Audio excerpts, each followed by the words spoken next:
Good morning, children. Today we are going to deal with the next topic in chemistry, structure of atom. What is an atom means? It is a tiny particle which is present everywhere in the universe.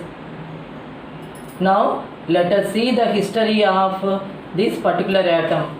Dalton, the first scientist who spoke about the atom, that atoms are the tiny particles and which are indivisible. We cannot able to divide further. But later on, some experiments done by the different scientists, they revealed that smaller than the atom, some subatomic particles are there, and they have named them as electron, proton, and neutron. Electron is having negative charge, and it was discovered first time by J.J. Thomson in the year 1897. The next subatomic particle which is having 1 unit positive charge is the proton, which was discovered by Rutherford in the year 1909. Next, the neutron, which is not having any charge at all, and that was discovered by Chadwick in the year 1932. Plum pudding model proposed by J.J. Thomson in the year 1904. He has explained with the help of watermelon, which was cut into two halves like this. And there the red color pulp, he considered this red pulp as the positive charge. But seeds which are black in color, which are randomly distributed in the red pulpy part, they were denoted as negatively charged electrons. These are electrons, randomly they were distributed. But really speaking, negatively charged, if it is there in the positive charge, the atoms may collapse. So this was disproved by scientific community. That is what another planetary model was proposed by Rutherford in the year 1911. Planetary model. How the planets they revolve around the sun. If you take, this is the planetary model, sun, if you take around that in different orbits, how the planets they are revolving. If it is a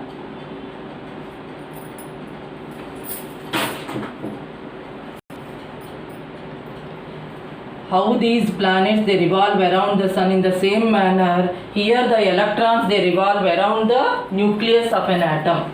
Here, if it is an atom,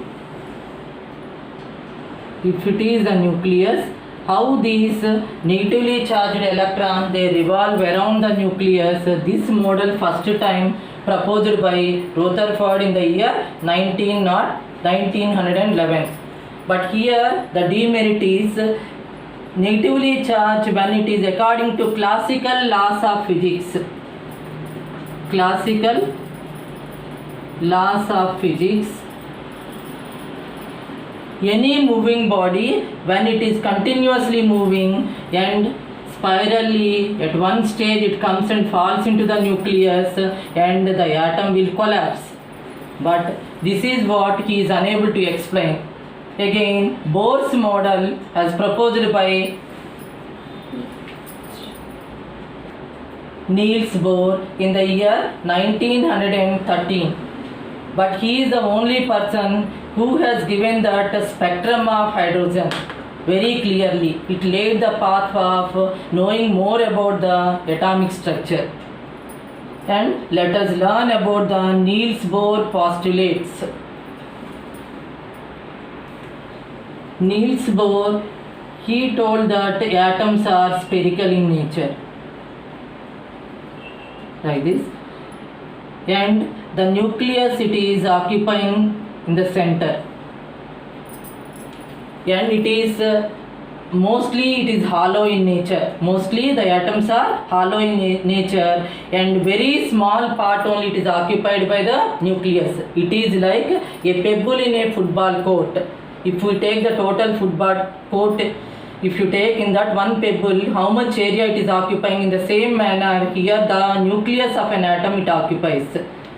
The point one is atoms are spherical in nature, and second point is nucleus, it is lying in the center of an atom. Mostly the atoms are hollow, and the electrons which revolve around the nucleus in different paths. These paths only he named them as orbits.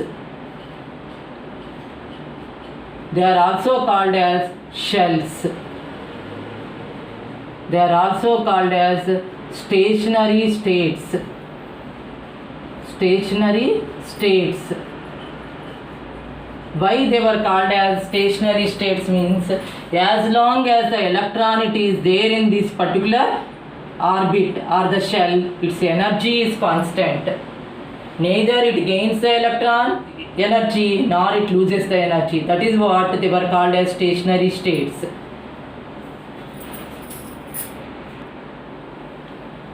And he has proposed that the principal quantum number in that, it was proposed with small n, and n is an integer, it is having 1, 2, 3, 4 values.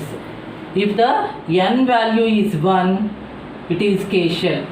If the n value is 1, it is K shell. If the n value is 2, it is capital L shell. If the n value is 3,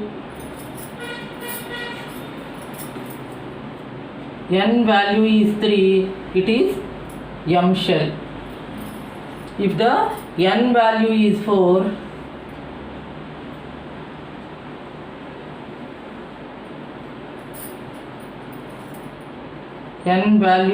means it is N shell, so on. So he started giving the names for the orbits. The first shell which is close to the nucleus is K shell, and next to that is L shell, next to that is M shell, next to that is N shell.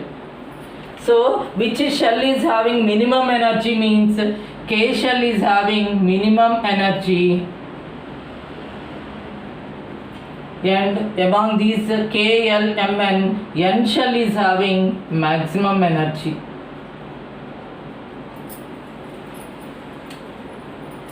One more point, when the electron it is revolving around the nucleus in a particular path, or this path only we are calling it as orbit or the shell, I told you.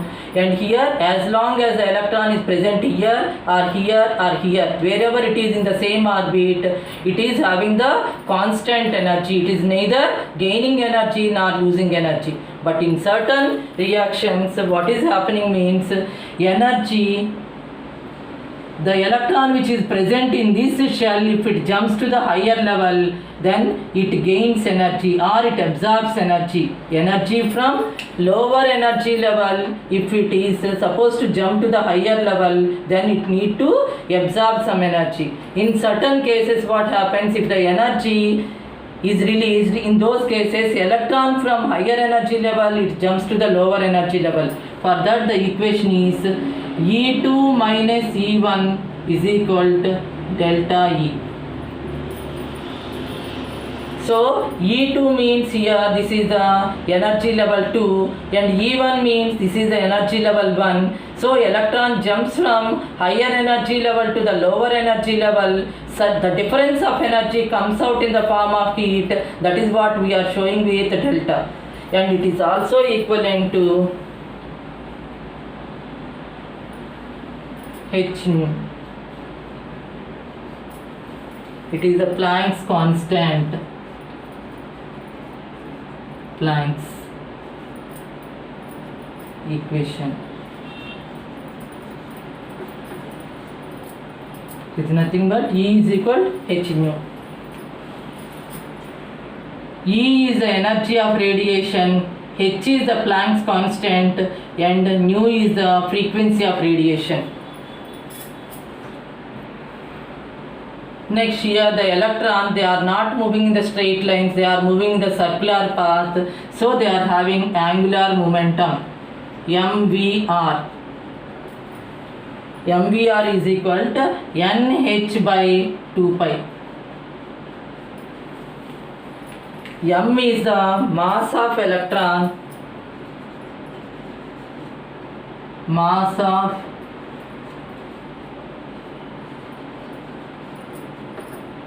M is mass of electron, V is the velocity of electron, velocity of electron, and R is the radius of that particular orbit, radius of that orbit. See here, if the electron it is there in this particular orbit, it is circular in nature, so radius means center of the nucleus to this particular distance, we are calling it as atomic radius, so that radius should be mentioned here. So the angular momentum MVR is equivalent to NH by 2 pi. These are the postulates of Niels Bohr. Planck's constant, H is the Planck's constant, N is an integer which is having the values 1, 2, 3, 4. For example, let us take here the electron is there in the first shell, it becomes 1h by 2 pi. If the electron is from second shell, L shell, then it becomes 2h by 2 pi. When the electron is in the third shell, 3h by 2 pi. When the electron is in the fourth shell, 4h by 2 pi. Now let us discuss about the Bohr's limitations. The Bohr's limitations, Bohr could able to explain hydrogen atom with one electron, atom with one electron. But if you take helium which is having two electrons, he failed to explain the helium or lithium or sodium or potassium which are having more than one electron. He failed to explain the atomic structure of the remaining atoms in the periodic table. Niels Bohr, he failed to account that line spectrum. Next drawback is, or the limitation is, he failed to account that line spectrum. And if we take helium atom with two electrons, if it is a helium atom, here the nucleus and here one electron and here one electron, he failed to explain the atomic structure of helium atom. But when the same helium loses one electron, it becomes one unit positive charge. Then he could able to explain this helium, or if we take lithium,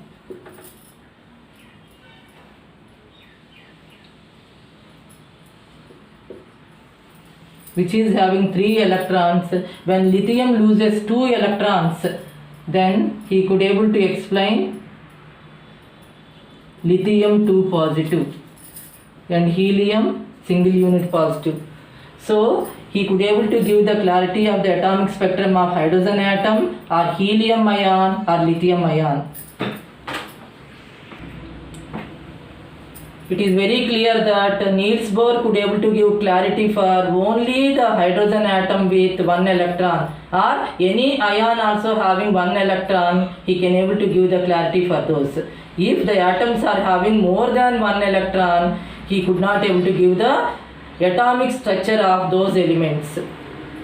Next limitation is, he could not able to account the G-Mann's effect.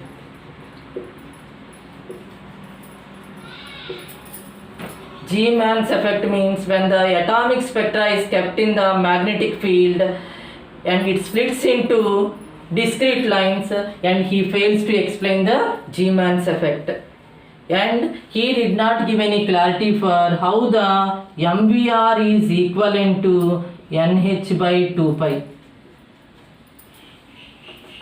He gave the equation, but how these two are equalized means quantized means how these two are quantized, he did not give the clarity for that.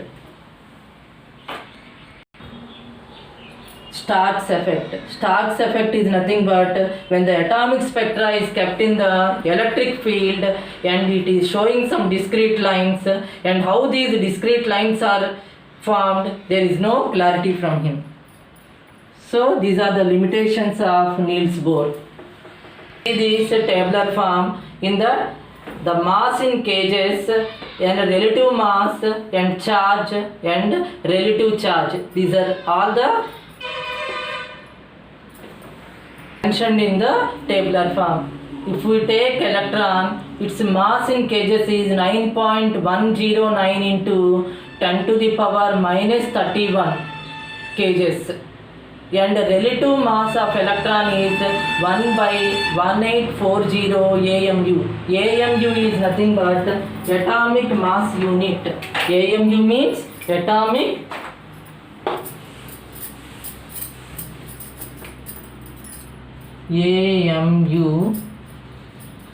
atomic mass unit.